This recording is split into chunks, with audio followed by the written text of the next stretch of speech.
Boa noite a todos que nos estão acompanhando. A mulher é um ser extremamente especial e sua essência, ela é multifatorial e ela se constrói numa plenitude total na sua saúde, afetividade, sexualidade, harmonia, beleza estética. Por isso ela tem que ser vista de uma forma holística. Pensando nisso, o professor Palma montou aqui na uroginecologia da Unicamp o ambulatório de síndrome geniturinária pós-menopausa e cosmetologia íntima feminina. O que é essa síndrome pós-menopausa, geniturinária pós-menopausa? É a antiga vulvovaginite atrófica, que em 2012, depois ratificada em 2014, que são as alterações físicas da vulva, vagina e trato urinário inferior, consequentes à deficiência de estrogênio. E ao contrário dos fenômenos da menopausa vasculares, ela piora se não for tratada adequadamente. Dentro desse ambulatório, o nosso primeiro caso, CMSF, feminino, 68 anos, procedente de Campinas. A queixa dela de 2 anos com urgência, incontinência importante, ela usava 4 fraldas ao dia, polaciúria, noctúria até 6 vezes, episódios de disúria, secura vaginal, sensação de peso embaixo do ventre e sem vida sexual no momento. No interrogatório sintomatológico, ela tem um hipotiroidismo, refluxo gastroesofágico, altera períodos de constipação e diarreia, dislipidemia no sistema cardiovascular, teve um AVC isquêmico, porém sem sequelas nenhuma, já infecção urinária baixa e usa pura bromopírida e simvastatina. Familiar, nada importante. No exame físico, exame geral, nada importante, hidratada, pulmões sem problemas, corações, bulhas rítmicas, abdômen plano, flácido, sem massas palpáveis. No genital, grandes lábios com perda da gordura, que é compatível pós-menopausa, pequenos lábios com uma hipertrofia leve, capuz clitoriano sem alterações, sem pregas acessórias. A vagina era um pouco mais esbranquiçada, sem corrimento e sem prolapso, e sem alteração nos membros. A partir disso, qual o diagnóstico, doutor Arno, que a gente poderia pensar nessa paciente? Paciente com queixa de urgência miccional associada a noctúrias e aumento de frequência tem uma bexiga hiperativa, né, já descartado um quadro de infecções urinárias pela definição da ICS. Agora, associada com exame físico, uma das possibilidades é essa atrofia vaginal na mucosa pode estar favorecendo a esses quadros de urgência miccional. E, Daniel, algum exame subsidiário você faria para complementar? Bom, primeiro corroborando a hipótese diagnóstica do Arnold, eu acrescentaria uma síndrome de bexiga hiperativa secundária ao AVC. Apesar de ela não ter sequelas motoras, o cometimento central pode levar a um quadro de hiperatividade detrusora. Então, nesse caso, eu faria uma urodinâmica para poder esclarecer e fechar o diagnóstico antes de tentar um tratamento tópico com estrógeno. Professor Cássio, o senhor acha mandatório a urodinâmica em quadro clínico de bexiga hiperativa?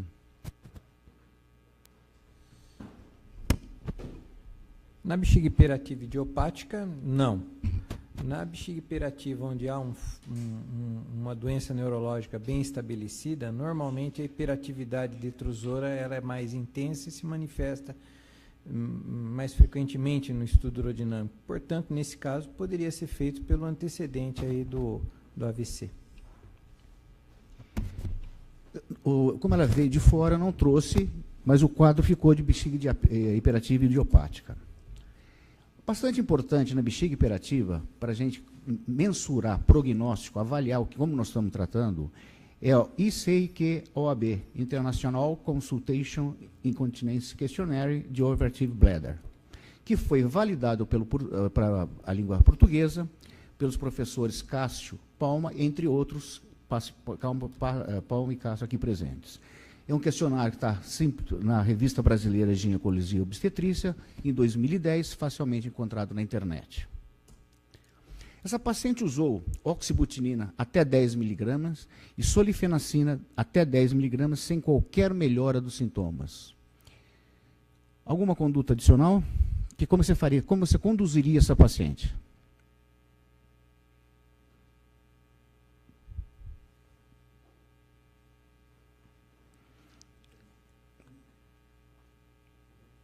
Hein?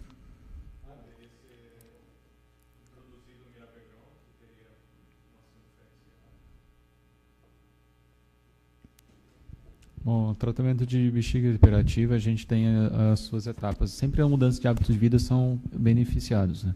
Diminuição da ingesta hídrica, volume, passar 1 litro, 1,5 litro, evitar cafeínas, ingestas de bebidas gaseificadas, água, refrigerantes, água com gás, chá preto, que alguns pacientes eles têm tendência a usar. Agora, fora isso, lógico, parar de fumar, se o paciente é tabagista, perder peso, isso também tem benefícios, atividades físicas, e já está em uso agora da medicação, que seria a segunda etapa. Não tendo um benefício na segunda etapa, nos medicamentos, fora a oxabutinina e solifenacina, que são antimuscarínicos, sendo a oxabutinina não tendo especificidade, nos receptores, solifenacina já um pouco mais, a gente tem a via dos beta-3 agonistas, que é a Mirabegron, como foi até citado agora pelo Danilo, que tem uma ótima ação e está tendo cada vez mais sendo divulgada no mercado. A dificuldade é o seu preço e a dificuldade de aquisição. Só que, passado essa impossibilidade do uso da Mirabegron, passa-se então a terapias em terceira fase, né, que seriam mais invasivas, como pode ser o botox intravesical, a estimulação do nervo tibial posterior, ou o interstim, né, que é a neuromodulação. E aí também é outra dificuldade financeira. Perfeito. O problema é que nós estamos aqui no país, no Brasil, e o Mirabegron é caro, o uso da estimulação tibial posterior não é tão simples como parece, e neurosacral fica fora até. E o botox também é bastante caro para a gente aplicar. Essa paciente, então, nos foi encaminhada, e baseado no conceito fisiológico, que a mucosa vaginal apresenta comportamento e função dependente de estrógeno, e no conceito histológico, na lâmina própria, composta principalmente de colágenos, fibras de elastina, que confere as propriedades biomecânicas, e contém um plexo venoso, vascular, denso, linfático e nervos. Estudos demonstraram que um certo grau de energia térmica depositada na parede da vagina estimula a proliferação do epitélio, enriquecido com glicogênio, já ajudando a flora natural, neovascularização, formação de colágeno e elastina na lâmina própria, com melhora da lubrificação natural e controle da micção. Essa teoria estimulou o uso do laser e da alta frequência para o tratamento. São coisas bastante recentes, que a gente não tem umas conclusões a longo prazo, e nós utilizamos o alta frequência. O laser e a alta frequência diferem na fonte de energia. O laser é uma fonte de energia, de luz, e a alta frequência são impulsos eletromagnéticos. Chama-se alta frequência porque nós temos 4 milhões de pulsos por segundo. Ou radiofrequência, porque a alta frequência é a mesma frequência do rádio AM, FM, ela vai nessa onda. E o que ela faz?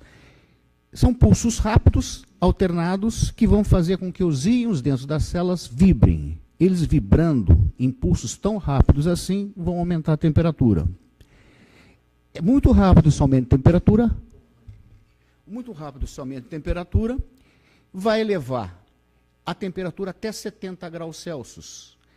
Esse 70 graus Celsius, que é menos de 100, não vai lesar a membrana celular, vai promover uma desidratação. Se nós aumentássemos a temperatura acima de 100, nós teríamos uma ruptura da parede celular com morte celular. Aqui um exemplo, no primeiro slide, uma incisão por alta frequência, que nós vemos a epiderme já epitelizada e neovascularização e colágenos com poucos danos na periferia. No slide lateral, nós temos uma fibrose, que é uma incisão por lâmina fria, pouca neovascularização. Isso que acontece com o uso da laser ou da alta frequência. Esse é o aparelho de alta frequência que nós vamos fazer o estímulo de fibroblastos com síntese de colágeno, elastina e regeneração epidérmica. Paciente em posição de litotomia, um espéculo, à direita, aqui é a probe, fazemos uma asepsia com clorexidina alcosa, anestesia com lidocaína 10% e prilocaína.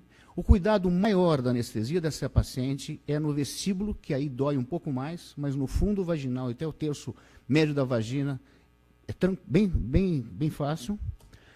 A aplicação é nos 360 graus da vagina, do fundo para o vestículo. Aqui um detalhe da aplicação, e quando nós estamos pondo o pedal, ao disparo rápido, e automaticamente para, impedindo assim um overlap ou um superaquecimento daquela área. Naquele momento, puxa-se a probe, e assim sucessivamente. Assim que fica o epitélio vaginal logo após a primeira aplicação. Nossa paciente tinha um CIQ antes do tratamento de 50. Trocava fraldas, qualidade de vida péssima, horrível. 30 dias após a primeira aplicação, permaneceu com índice de 45, porém já não usava fraldas mais. 60 dias antes, o ICIQ foi para 9, sem uso de fraldas e sem noctúria praticamente. O que nos estimulou a vir aqui, considerando todos os viés científicos de um caso só, foi quando nós, como essa paciente veio a última vez no consultório, para fazer a terceira aplicação, era outra paciente. Ela podia sair na rua, podia andar de ônibus, não estava acordando, esporadicamente acordando uma noite, uma vez só. Isso nos estimulou a trazer aqui, considerando sempre, porque esse fato, o uso do laser ou da alta frequência está cada vez mais frequente no nosso meio, e nós estamos fazendo um trabalho piloto, que está em andamento, e essa foi a primeira paciente depois de 3 meses. Futuramente vamos trazer o resultado desse trabalho piloto. Mas quando eu conversei com o professor Palma, foi uma alegria tão grande ver essa paciente voltar ao consultório, que ele falou, vamos apresentar como primeiro caso, considerando sempre as restrições científicas de um caso só. Estamos totalmente cientes disso tudo. Mas foi uma coisa que realmente muito impressionante mesmo. Obrigado.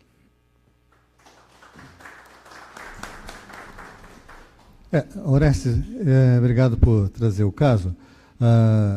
Existe já um único trabalho que eu tenho ciência, que é uma série de casos utilizando esse tipo de energia para tratar a bexiga hiperativa refratária, e foi o que nos motivou a começar este estudo. E o Cássio tem um estudo também usando radiofrequência, que vai começar com um pouco mais, não é a mesma coisa, são outras indicações, mas sem dúvida nós estamos diante de uma tecnologia que provavelmente vai ser cada vez mais difundida. Esse é só o começo. Você já fez as ressalvas necessárias para apresentar este caso, mas ele serve como um estímulo para prestar atenção numa nova possibilidade de tratamento, especialmente naqueles casos onde o tratamento farmacológico não é eficaz, e nós sabemos que quanto mais grave a urgência, principalmente na urgem-incontinência, os resultados são pífios. E o que fazer?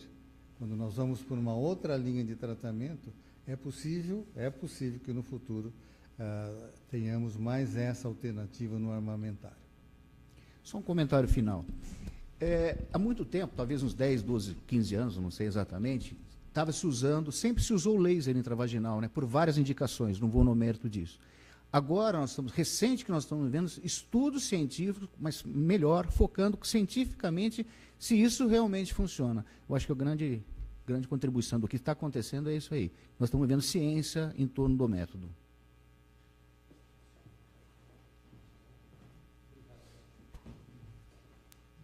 Só queria fazer uma pergunta só a respeito do tratamento.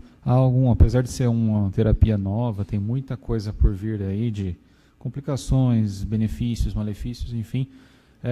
O aquecimento da mucosa, como até a imagem que foi passada, tem índices de sinéquias de parede vaginal, diminuindo então o comprimento vaginal com aderências entre parede anterior e posterior, entre as laterais, enfim, não?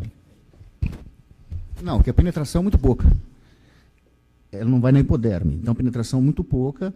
Os pontos são separados, você viu que fica bem separado, é que nem o laser no rosto, fracionado, né?